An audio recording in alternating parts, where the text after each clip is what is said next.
Niki De Saint Phalle is one of the most famous artists of the 20th century. Her distinctive style consists of simple forms and vibrant colours. Her best-known works are huge women, known as nanas, scattered all over the world, voluptuous and conquering. Icons, synonymous with joy and freedom.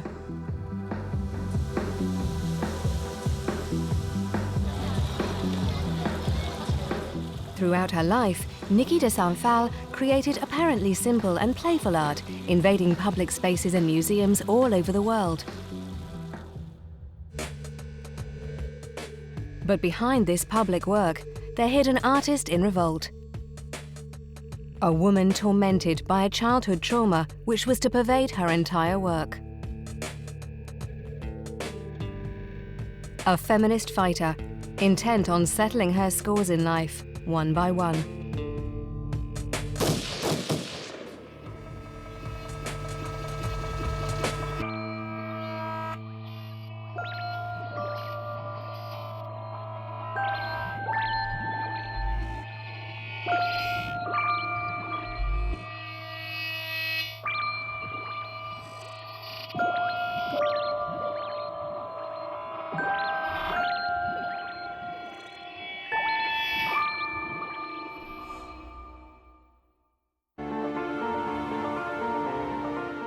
Niki De Saint Phalle.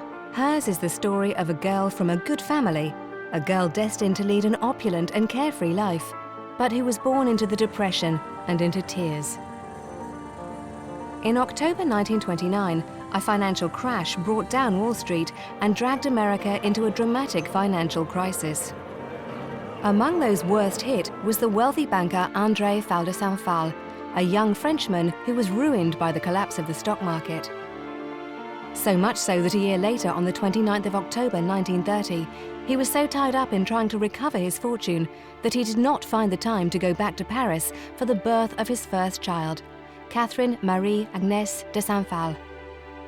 Quickly renamed Niki by her mother, she was the latest addition to the Saint Phalle family, one of the oldest aristocratic families in France. This is a very old family which dates back to the Crusades. In the Creuse and the Nièvre, in the central regions in France, there are chateaux with her ancestors' graves dating from 1615 to 1700. A few months after the birth of her daughter, Jacqueline de Saint Phalle joined her husband in New York to help him rebuild the family bank.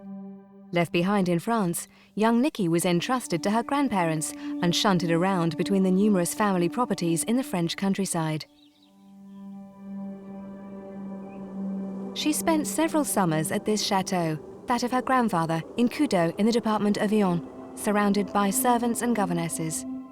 Around her, engraved on all the walls of the huge building, painted on the stable walls, carved in the wood on the chimney breasts, were the Saint Phalle arms, the symbol of her family's 1,000-year-old history.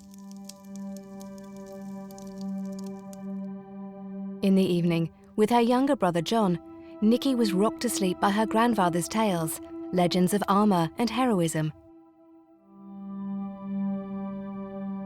She and her brother John were told bedside stories about the Knights of Saint Phalle, we, the Saint Phalle, and all sorts.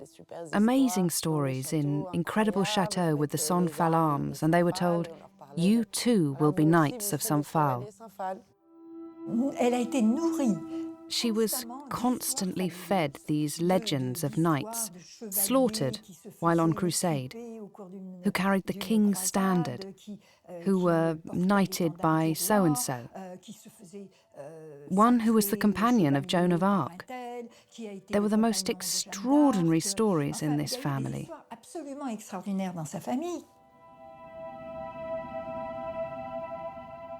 These family legends and the medieval beasts carved on the walls of the chateau become ingrained in the young Niki's imagination. It was not long before she was enjoying making up fantastic stories, imagining herself as a heroic knight or as Joan of Arc.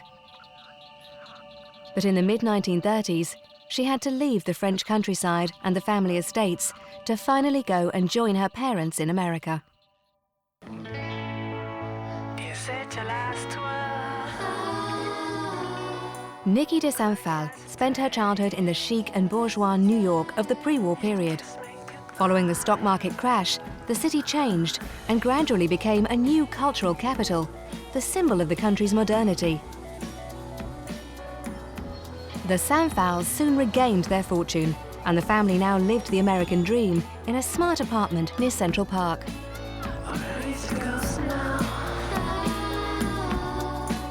"50 years later, Niki De Saint Phalle would write about this childhood in a moving autobiography made up of retouched photos, drawings, and handwritten texts.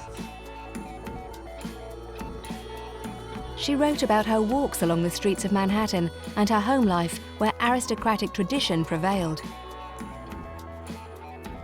But aged 10, she discovered that, as she was a girl, the family would not be looking to her to further their success. Everything had to be the very best. That was really part of the family culture. You will inherit that. Except as soon as she became a pretty young girl, it all suddenly stopped. She wasn't treated in the same way as her brother. Her brother was sent off to prestigious schools. But as a girl whose mother considered she should marry, and marry well, and do good works and go to church, that was what she taught Niki. Niki De Saint Phalle realised that she would be expected to content herself with the role of a discreet and unemployed housewife. In her autobiography, she recalls an afternoon she spent watching her mother counting the household linen. A violent argument broke out when the young Niki asserted she would never do that later in life. She was terrified at the thought of one day becoming like her mother. Jacqueline de Saint Phalle was a strict woman, attached to tradition and to aristocratic values. A devout Catholic, she sent her daughter to study at a convent school and disciplined her with a rod of iron.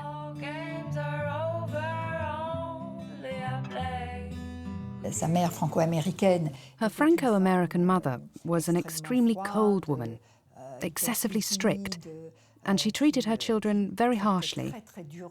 There was an air of violence at home. For example, her brother, Richard, didn't want to eat what was put on his plate, just like all children at some point. She forced him to eat. When he vomited, because he didn't like it, the mother forced him to eat his vomit. It's extraordinary. It's beggars belief. However, Niki De Saint Phalle was very close to her father, who amused her with his fantastical stories and his humour. But when she was coming up to 12 years of age, something happened in the summer of 1942 to brutally distance her from him. A dreadful thing that took her 50 years to reveal. In 1992, Niki De Saint Phalle published My Secret, a short autobiographical story. She recounts what she calls the Summer of Serpents. Back then, on holiday in the American countryside, Niki fell while on her way out of a field. Her path was blocked by two menacing snakes intertwined on a rock. The young girl stood petrified for quite some time, at once hypnotized and terrified. This event might seem trivial, were it not linked in the young girl's mind to the traumatic shock she would receive a few days later. That summer, my father, who was 35, slipped his hand into my knickers, like the dirty old men in the cinemas who watch young girls. Shame, pleasure, anxiety and fear gripped me. The father I loved so dearly has become the object of hate. The world had shown me its hypocrisy. I understood that everything I'd been taught was false. The Summer of the Serpents was when my father, this banker, this aristocrat, put his penis in my mouth. It was a terrible summer. But like everyone who has been raped as a child, she forgets it. She represses it. Years later, once she had become a woman and an artist, Niki De Saint Phalle would load her work with monsters and snakes. In her drawings, her paintings, her assemblages and sculptures, she sees them as life itself, a wild, primitive force, the symbol of men, of vice, and of danger.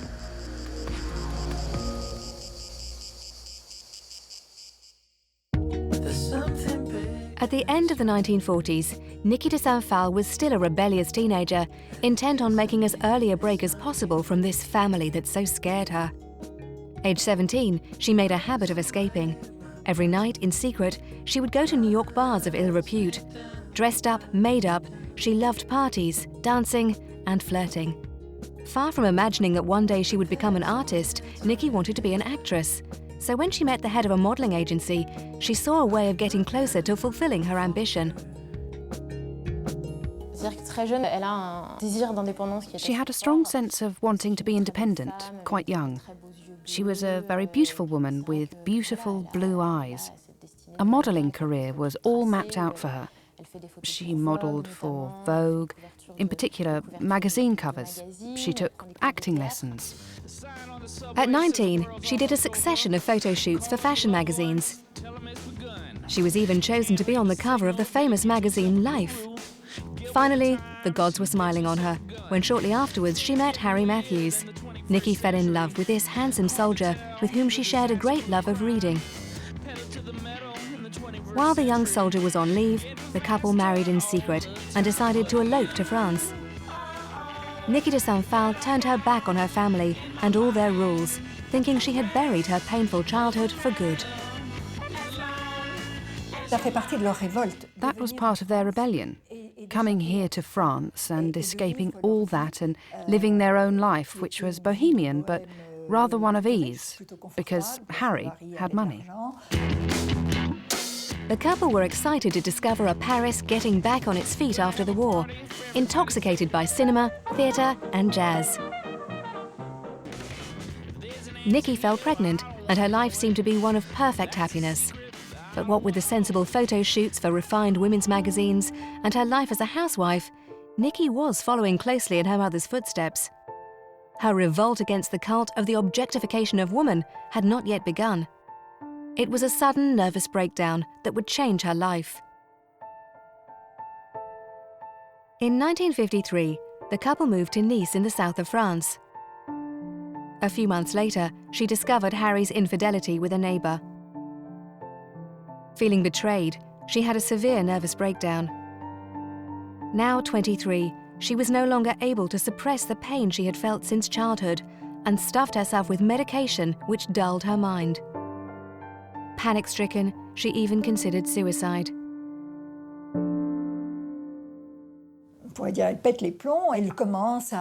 She blew a fuse and started to collect pointed objects and wanted to threaten everyone.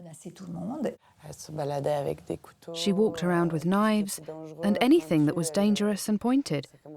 It began to get dangerous for my grandfather, Harry Matthews. She put things under the mattress, in the bed, in her bag, all over the place. That could have been bad for him. I think she went through a phase of revolt that was almost physical. She went into a clinic and got treated, and it was art that saved her.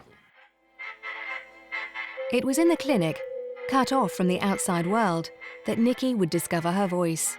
Sedated, calmed, she was overcome by the desire to paint.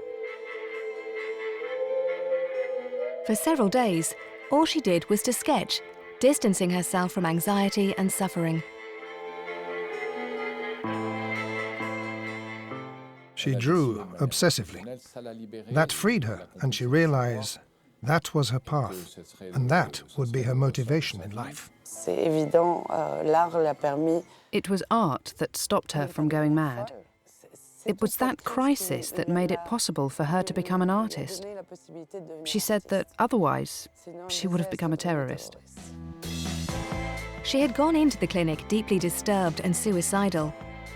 She came out 6 weeks later, determined to be an artist. These intense anxiety attacks were behind her, and her marriage was going better.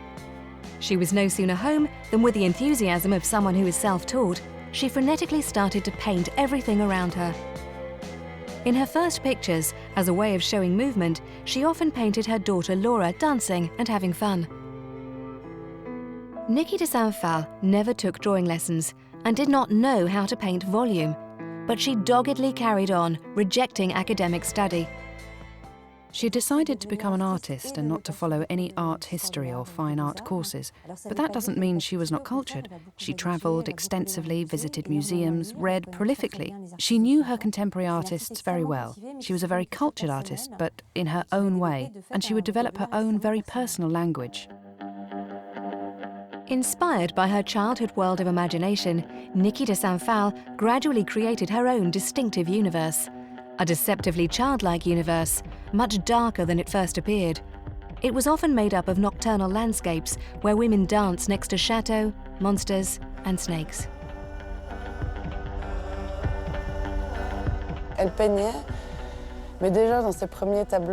She was painting, and already in these first pictures, there are things that would recur later. Women, dragons, children, chateaux, suns. It's a bit like a map of what her art would become. In 1954, at 24, Niki went on a series of journeys with her husband Harry Matthews. The couple travelled through Europe, spending time in the French countryside, in Switzerland, Italy and Spain. On these journeys, Niki showed a passionate interest for the local sculpture and architecture. And despite her hatred of the Catholic Church, she was captivated by the religious edifices. In Spain, she spends her time contemplating the churches, fascinated by the Spanish cherubs, Christs and Virgin Marys. A little later, in Barcelona, Niki was 25 when she would chance upon a place that was to obsess her for the rest of her life. Parc Güell, built by the architect Antoni Gaudí. She was blown away by this garden, with its curves and undulating forms, built into the natural landscape.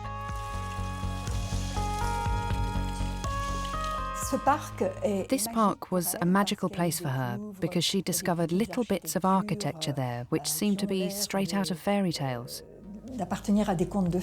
She has a revelation. She said, "That's it, that's my dream, to create a park like this."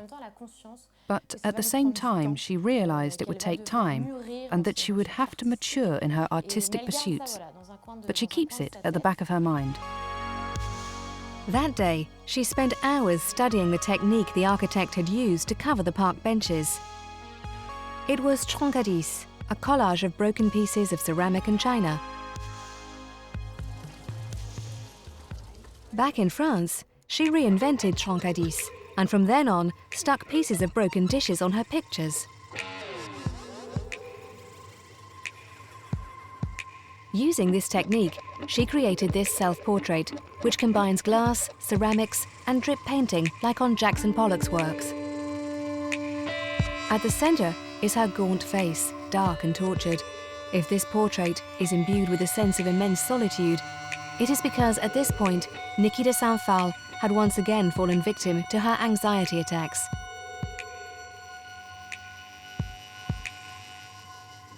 The artist was approaching 30, but she was not yet living from her art, and her work was rarely seen. She was terrified at the thought of becoming like her mother, and railed against her art being seen by some merely as a housewife's pastime. In 1958, she started work on a new series of assemblages. It is more unsettling work and features disturbing objects imprisoned in the pictures.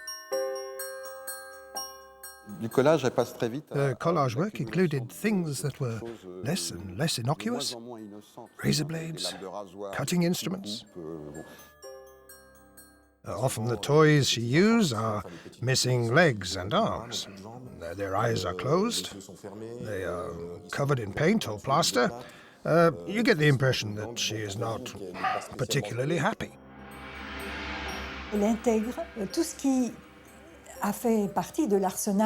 She includes all the things that were part of the arsenal she used in '53, before she went into the psychiatric hospital. And so she shows the aggression she had inside her. She reveals how bad she was at this point. In this little picture, a revolver and a razor blade sit next to the severed hand of a doll. Higher up, a black sun is set against a red sky and runs down to the ground. The work is entitled Landscape of Death, giving an insight into the artist's psychological state. Niki De Saint Phalle drew on her personal story to produce unsettling art. The art resonated with her times, the advent of the cult of consumer goods. She showed these objects in a different light and made them disconcerting. While Niki was putting her inner sorrows to use in her work, in her personal life, she was growing further apart from her husband, Harry Matthews. They were a couple who loved each other very much, but it was complicated. And it was another age with all these mistresses and lovers and this and that. And after a while, she had this need. As a true artist, she had to focus on her work. So she left her children.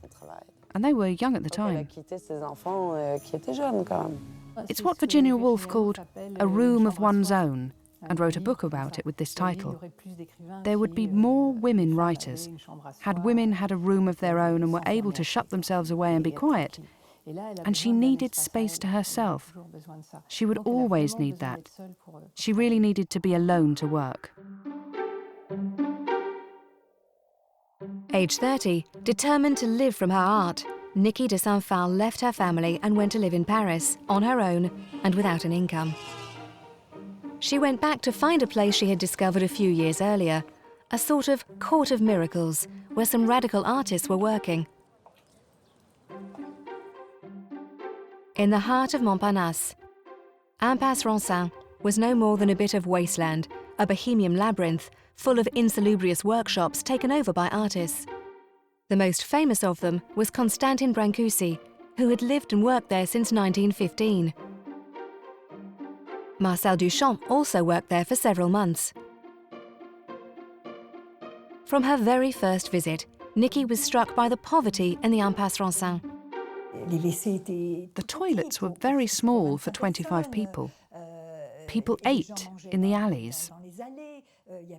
They cooked spaghetti in a pot on a stove in the middle of all sorts, rubbish and bins, and the artists got together there. There was a real community, which is hard to imagine today. But at the same time, the place was really falling to pieces. In this unusual setting, Niki De Saint Phalle was seduced by one of the few artists to live there, in this dilapidated studio at the far end of the courtyard. A strange Swiss guy who had just started making a name for himself in the Parisian art world. Jean Tinguely made handcrafted sculptures from sheet metal and wire. There were the Metamatics and the Balubas. Machines that did nothing. They were like a funny and sarcastic commentary on the industrialization of the world. When she met Tinguely, he was a giant after all. Not a huge star in the marketplace, because back then the idea of the market didn't really exist, but very highly respected in his milieu and had a very strong character. From the get-go, there was aggression, needling, game playing, and so on. And she said, "You could put feathers on your things. That would be funnier." He took it really badly, and then he immediately did just that. So, there you are. He was like, "Who is this woman?" Tinguely was blown away by this eccentric aristocrat in her veils and feathers, standing there in his studio. Niki De Saint Phalle discovered an authentic artist, the son of a labourer whose roots were very different to her own. Far from shocking her, the poverty of his studio fascinated her. She realised that Tinguely was willing to do anything for art. He had no money. He was forced to steal coal from a nearby hospital. He led a very hard life, and Niki admired this. That played an important role for her. She was a very well brought up aristocrat. That was one of the things that captivated her and let her identify with something other than her family.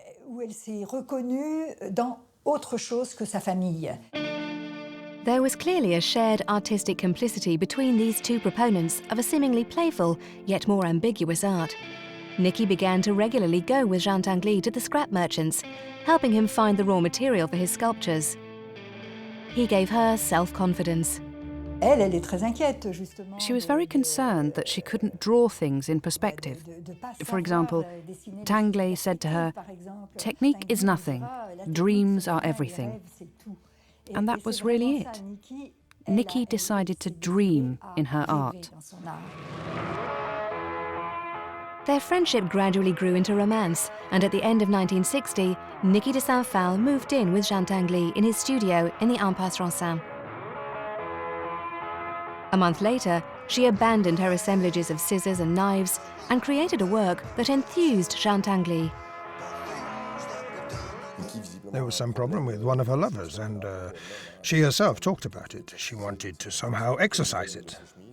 So she stole one of his shirts and put it onto one of her assemblages, used a dartboard for the head and then threw darts at it. When Tinguely saw that, he said, "It's great, you should exhibit that with us." February 6, 1961, Niki De Saint Phalle was 30 when she was invited to hang one of her works for the first time in an exhibition of note at the Museum of Modern Art, Paris. She put some darts on a stool for the visitors and invited them to aim at the dartboard themselves. The piece is entitled Hors d'oeuvres, Portrait of My Lover, Portrait of Myself. Once again, Niki made her personal life a key element, adding to it a dangerous game intended to free her from this lover who haunted her.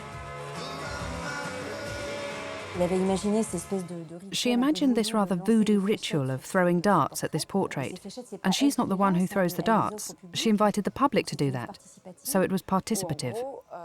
Basically, people did this, and she exercised her love affair. She settled her problems with her lover, without killing him. It shows that Niki was capable of seizing upon every situation in order to create. Maybe that's the definition of an artist, able to create from whatever situation presents itself. That day, while she was watching visitors having fun with her darts, Niki De Saint Phalle noticed another painting near hers. It gave her the idea for a yet more radical performance. Next to her piece was a work by an artist who has been rather forgotten today, Bram Bogat, a large work in white. When she saw this work, Niki told Jean Tinguely that she wanted to make this painting bleed. It was very like Niki to talk about paintings in anthropomorphical terms. For her, this painting had to bleed. From this idea, if you had to make paintings bleed, darts were no longer enough. And it was then that she came up with the idea of creating paintings with a rifle. And she immediately went with Jean to find plaster, objects, paints, to borrow or hire a rifle from a guy at the fairground, and she fired her first inept shots. In her studio in the Impasse Resin, she didn't really know how to make paintings bleed, so she experimented.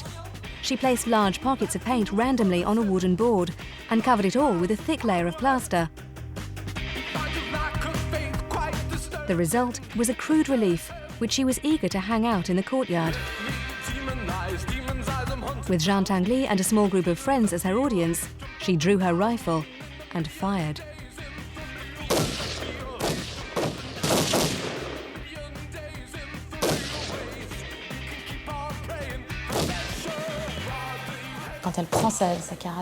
When she took a rifle and started to shoot, it was as if something else took hold of her. People were surprised. The gunshots, these sudden bursts of colour. They saw the painting being created live, in a way. They saw the paint running down it. It was an act of creation, and it was very important for her. That's how she saw it. The onlookers were impressed by this radical performance. They were hypnotized by this combination of violent destruction and exhilarating creation. Within days, it was the main topic of conversation in the art world. Then, intrigued by the rumors of the young woman painting with a rifle, the television cameras came to the Impasse. In April 1961, a shooting session was even televised on the news. Cette jeune femme s'appelle Niki De Saint Phalle, non loin de Montparnasse, Elle fait de la peinture à la carabine. A very pretty young woman shooting at paintings was a bit of a surprise. And don't forget, at that time, the news, and particularly television news, was very fond of art.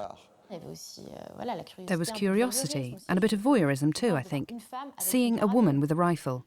Weapons are usually the preserve of men, and here's a beautiful and fragile woman. She became internationally famous. In 1 month, she shot in Amsterdam, Stockholm, New York, and San Francisco. In Paris in June 1960, barely 5 months after her first target pictures with the darts, Niki De Saint Phalle opened her solo exhibition, Fire at Will. With these shooting pictures, she seemed to find the serenity that she'd been searching for since childhood. These battered pictures, like disemboweled bodies disgorging onto the ground, are her revenge on men and her past.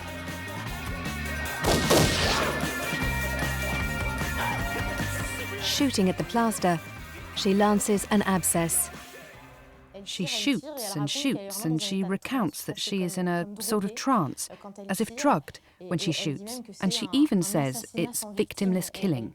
She kills the canvas, but the only deaths are in her head, her mind, her soul, and she kills as she shoots. She kills her sorrows, her past. She talks about it as a very particular moment in her life. The shootings were a sort of therapeutic catharsis, which would help her to rid herself of this violent part of her life, to get over the violence.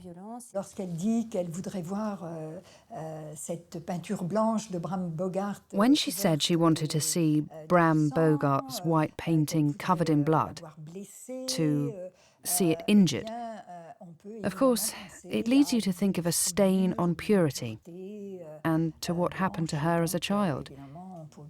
And it probably is connected. Over the months, her works became more figurative. Objects reappeared, fixed in the plaster, and the target of her attacks became more apparent. For instance, by placing the plaster in an overblown golden frame, she was shooting mockingly at the bourgeois painting of the salons. Under this crucifix, she piled up dozens of dolls, figures of dismembered children, their eyes hollowed out, splattered in somber colours. The work is entitled Hotel of the Innocent. The charge against the atrocities made in the name of the church is clear. But Niki De Saint Phalle is a complex artist, and some of her works are more ambiguous.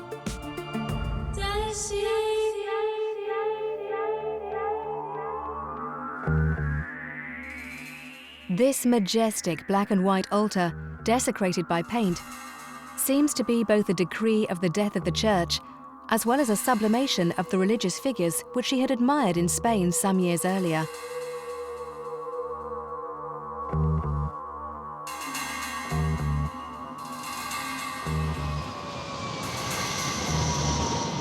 In 1962, the world held its breath over the Cuban Missile Crisis.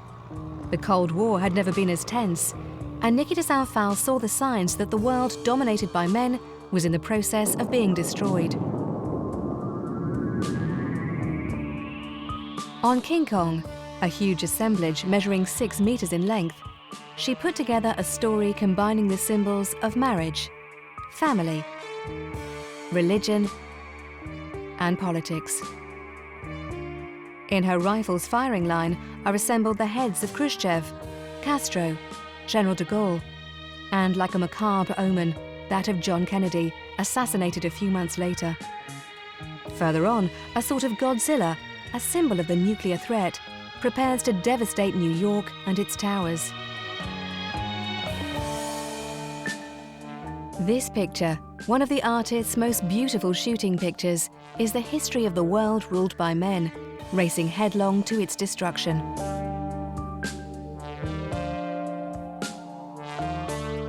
The Stockholm Museum of Modern Art decided to buy it, recognition for Niki De Saint Phalle, who was an unknown just 2 years earlier. Within a short space of time, this young self-taught artist and model had found herself swimming with the big fish of the international avant-garde, and was in all the important places. At the end of 2 years, she felt she had done enough shooting. In October 1963, to everyone's great astonishment, Niki De Saint Phalle abruptly stopped her performances. The shooting was no longer enough. She wanted something new. At a certain point, it was too much. She was addicted to it. She didn't want to be addicted to anything, so she had to stop. And it was following on from these shooting pictures that she was able to really launch her work. These shooting pictures made a tabula rasa of the past. A month later, the unconventional couple Saint Phalle-Tinguely were evicted from the Impasse Resin. The dilapidated studios were destroyed one by one because the nearby hospital needed the space. The shooting pictures didn't make Niki a rich woman, but they did allow her to make her way. And they gave her enough to buy a former inn with Jean Tinguely in a Paris suburb.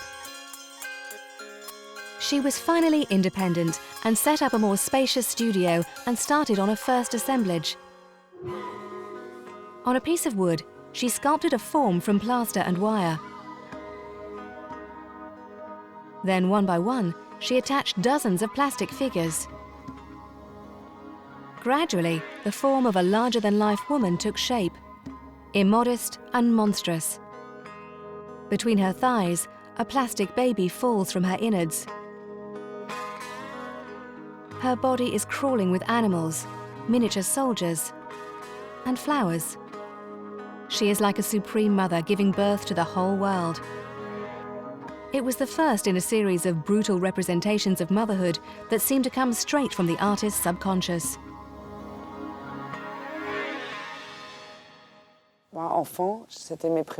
As a child, those were the ones I liked best. All these women, before they became sculptures, they were coming out from the wall. And there were toys, weapons, and these chicks with huge wigs and breasts and vulvas. Some had babies between their legs, others didn't. But I was fascinated as a child. But there was always one where she ate, where we all ate. She was at the end of the table, and she was impressive.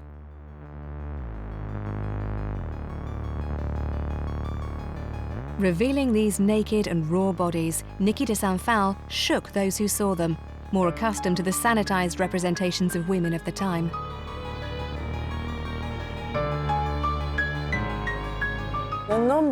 So many guys couldn't look at them. Collectors, journalists, people who came to visit, gallery owners. It was too much, too violent. It scared them to death. But it fascinated me, a child.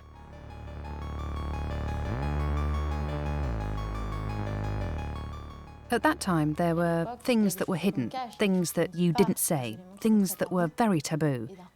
And suddenly, Niki De Saint Phalle revealed everything that was out of sight, saying, "This is what a woman is." I see them as strong and powerful women, women who give birth to life. She also says that the children that you see in her pictures, the children emerging from the female body, also seem to be penises. So these women will reclaim power and employ their motherhood to become creative goddesses.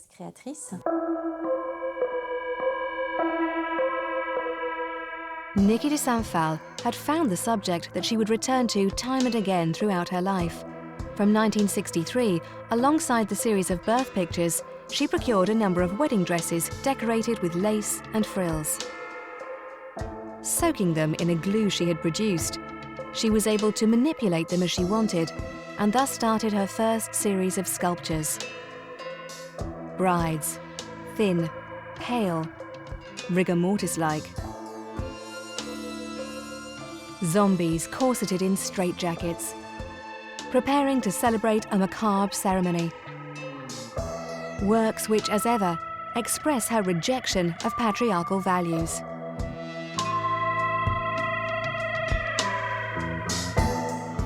On est à une autre époque. On est dans ces années 60. Il y avait It was a different age. In the 1960s, there was a lead weight round women's necks, round all of societies. It was pre-1968, and there was a conventional attitude. Everyone conformed. You couldn't step out of line. And Niki loved to be provocative, and she never stopped being provocative throughout her life. Up to this point, her work had shown women suffering and oppressed, but once again, Niki De Saint Phalle was looking to develop her work. She thinks about a central female character who will take charge, who will address the symbolic representations of women as seen by man. A woman as seen by women who will be powerful, at ease with herself, and proactive. In 1965, she and Jean Tinguely formed a partnership free from all taboos and made a point of nothing being off limits. Extramarital affairs were the norm, but the couple had never been happier. Now cured of her chronic anxiety, she wanted to tell the story of women who are proud and happy. She would be inspired by a friend, Clarice Rivers. This woman was pregnant, and she was a very lively woman. She was very cheerful and had a hearty laugh. And at the same time, Niki's sister Elizabeth was pregnant. Surrounded by these pregnant women, she came up with the idea of these nanas, the very expression of creation. In August 1965, Jean Tinguely returned from an exhibition in Sao Paulo and hadn't seen Niki for a few weeks. He couldn't believe his eyes when he got home. The studio had been invaded by a dozen sculptures of women all mixed up on the floor. The first rather rudimentary nanas, made of wool, papier-mâché, covered with hearts and colourful patterns. While they may seem to express happiness and joy in the context of the 1960s, these jovial women are more provocative than first appears. The advent of the nanas. It's true. They are joyful and so on, but they are violent as well. It's a society in which the woman couldn't have a job without a letter from her husband. She couldn't have a bank account without a letter from her husband. And they come on the scene with their breasts like this, their buttocks, totally sexual. It's fertility itself that is back to conquer the world.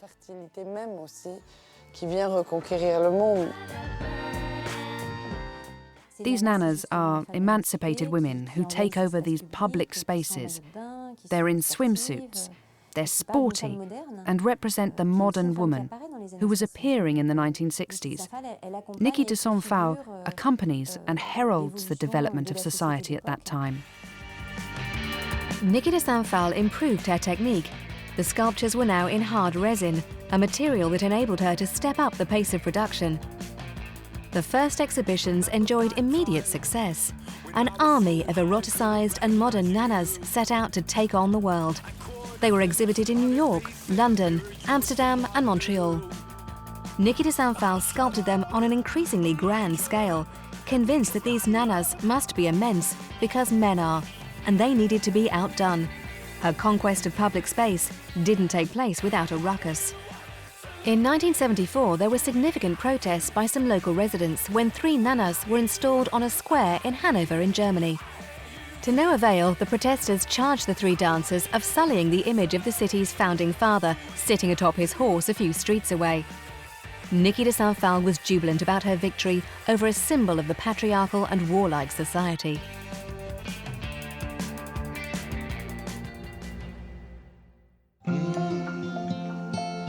By the 1980s, the trendy performer who had seduced journalists 10 years earlier by spattering art with her shootings was now an established artist. Together with Jean Tinguely, she created ever more impressive public works of art. Like the mysterious Cyclops, a colossal metal head hidden in the woods of Milly-la-Forêt, and the Stravinsky fountain near the Pompidou Centre in the heart of Paris. Although the 2 artists had been married since 1972, they were no longer in love and lived apart. C'est-à-dire que quand ils se sont mariés, leur couple même, c'était presque fini. By the time they got married, they were nearly over as a couple. It sounds romantic, but she didn't really do romantic. What was romantic was that their friendship and love, their relationship lasted all their lives. When he would come to see her, her lovers were waiting to see what would happen. Watch out for the other one, the Swiss guy. Attention, l'autre là, le roi des Suisses.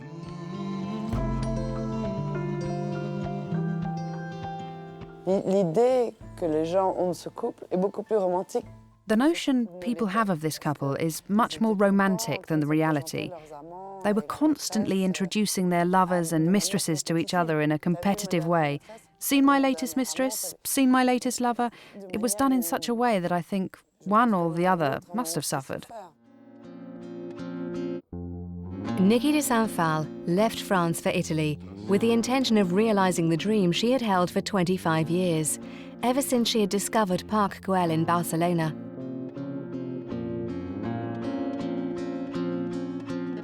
Taking as inspiration the tarot cards, she conceived of a garden filled with giant works, an esoteric garden that would serve to unite her themes as an artist with her female preoccupations. It is here in Garavico, in the heart of Tuscany, in the middle of a forest, that she started work on a site that was to take up 20 years of her life and a large part of her personal fortune. Walking through the fields.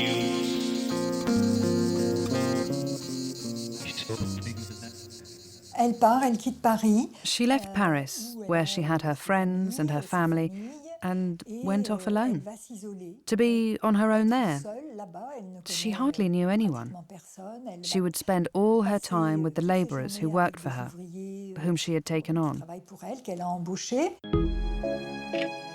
In this Italian no man's land, a huge building site took shape. First, gigantic structures were constructed that needed to be weather-resistant and stand the test of time. One by one, each work was then covered with mosaics laid by hand. In the Tuscan heat, time seems to stretch out into eternity. She was tenacious. She could work night and day to the point of exhaustion, and when you look at the tarot garden, you see that it's made up of tiny mosaic pieces, which are fitted one next to the other. It's as intricate as lace making. It takes a huge amount of patience and sheer persistence. L'amour de sa vie, c'est son travail. The love of her life was her work. When she was creating the tarot garden, she didn't want a lover because her lover was the garden. There were little affairs, but in her diary she notes how she didn't want them to distract her from her work. That was what counted. That was everything.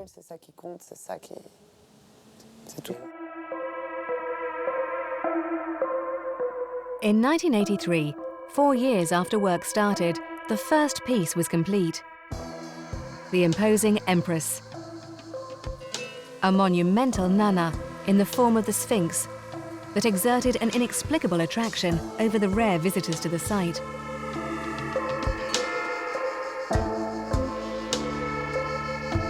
Niki De Saint Phalle took refuge within the heart of her work and built herself a little place to live within the huge breasts of what she called her protective mother.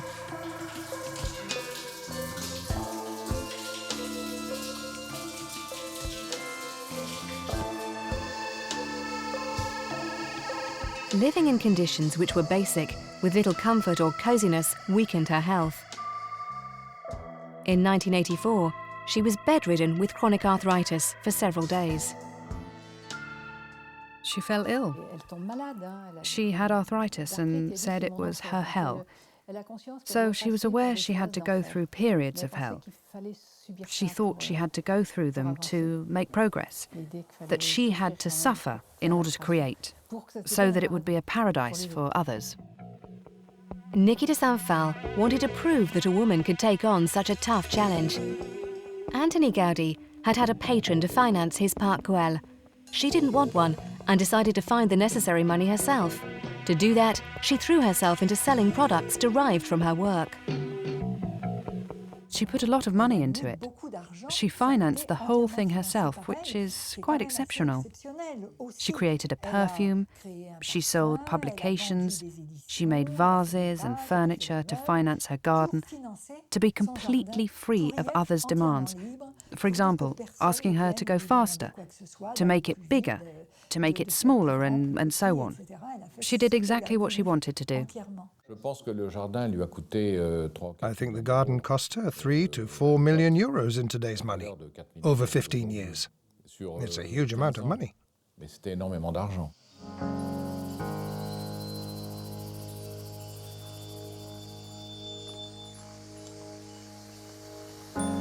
Over the years, the works came to life, one after the other, in the middle of nature.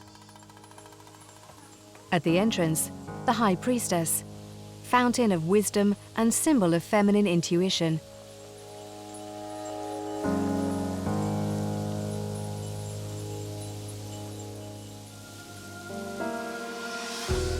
Nearby, a tree of serpents has grown. A tree of two sides, of black and white and colours, of sorrow and joy.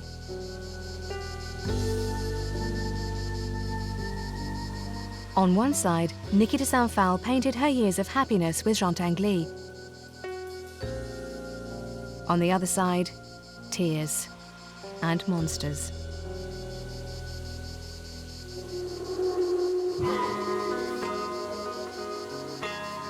Rising up behind the Empress is the Emperor, the symbol of masculine power. The symbol of man capable of bringing knowledge and beauty to the world, but also guilty of having created an aggressive and warlike society, the source of sorrow. The walkways, the walls, the details of a sculpture all convey a landscape of the mind, building up a portrait of an artist in search of wisdom. An artist who seems to have poured into this all her memories, her influences, her obsessions. C'est l'œuvre de sa vie, c'est évident. It's her life's work, of course, but it's also a spiritual commitment. I think it's closest to who she is. The Tarot Garden is perhaps her greatest self-portrait.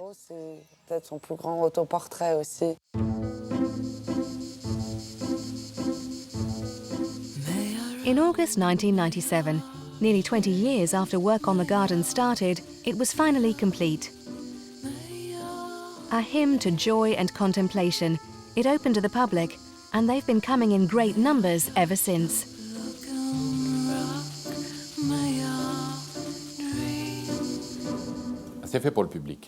It's for the public. Niki wanted to talk to children, to adults, to the public. It's clear that at some point it became important to her to bring joy. It was something she wanted to give, a children's game. It's art for everyone. When you're in a museum, it's dead. She wanted to bring art out of museums so that it is part of everyday life and not isolated, so that children can take part in it and be inspired by it and become artists rather than lawyers or politicians. That would make for a better society. 5 years later, on the 21st of May 2002, Niki De Saint Phalle passed away in San Diego in California, age 72. Weakened by the toxins from the resin she used in her work, she suffered from respiratory failure. She leaves behind a timeless body of work which breaks down the barriers between popular art and the avant-garde. She leaves behind an esoteric place which seems to have grown by magic in the midst of the trees. A work of art outside the confines of galleries and salons and museums. Her ghost seems to be reflected here, over and over and over.